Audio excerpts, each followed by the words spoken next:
Shooting on a blank living room wall? Maybe it's time to level up.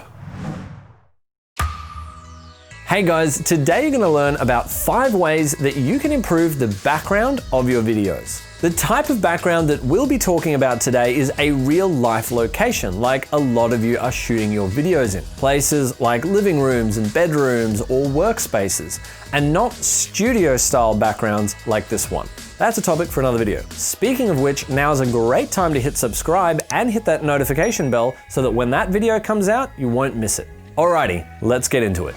1.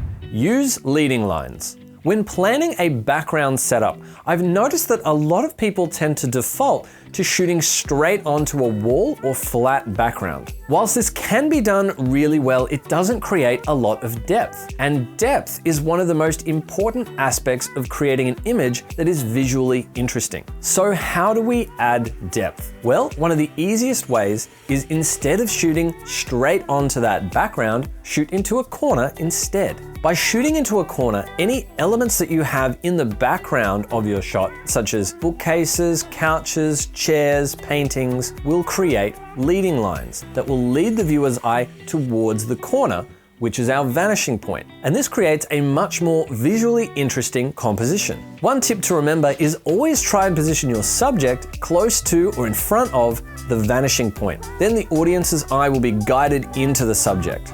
2. Light the background separately to your subject. It's always the best practice to think about the lighting on your subject separately to the lighting on your background. If you don't put any light in your background, it can often look dark and muddy, and it can make the overall image a lot less interesting. Lighting your background can be as simple as having a small LED panel just throwing a little bit of fill light into your background just to bring it to life a little bit. You can also get creative by adding some colored lighting or a small practical lamp that you can use to break up the background. We're going to touch on that point a little bit more later on, so stick around for that one. A little bit of work can go a long way, so don't neglect your background. 3. Make your background slightly darker than your subject. This might sound like a contradiction to my last point, but trust me, it's not. Something to remember is that the eye is always drawn to the brightest part of the image. So by having the background slightly darker than the lighting on your subject, it's going to maintain the audience's focus where you want it. Now, if you do want to incorporate a brighter element, a nice little tip is to position it near the head of your subject. That way, it's going to help draw the focus of the audience where you want it. And this can work really well. Number 4, break up the background. Nothing is worse than a bland background, so it's always a good idea to add some interesting elements to help break it up. I mean, that is unless you're shooting on gray, because gray's fine.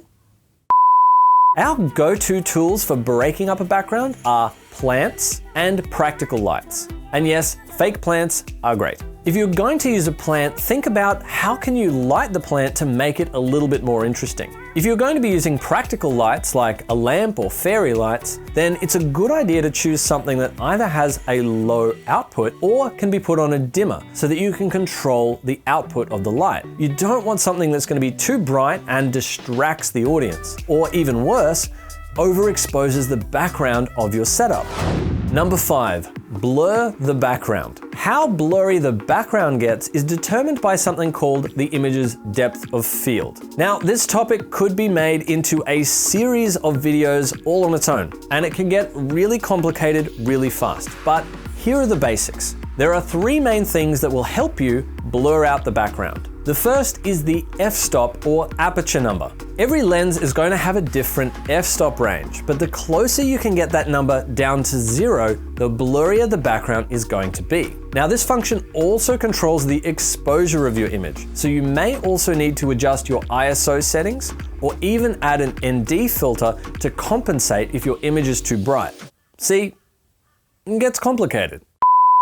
The second and third factors are distance and focal length. The greater the distance between your background and your subject relative to the distance between your subject and your camera, the blurrier the background will be. So to translate, grab your camera and your subject and move them as far away from your background as your space allows. Then zoom your camera lens in to get a nice composition. The more distance you can create and the more zoomed in your lens can be, the blurrier that background will become. So they are the basic principles of depth of field. I hope that made sense. If it did, let me know in the comments down below, otherwise I might make another video on this topic. So there you have it. Those are my 5 ways that you can improve the background in your videos. If you found this useful, make sure to hit like and don't forget to subscribe to see more tutorials just like this one. Thanks for watching guys, and we'll see you in the next video.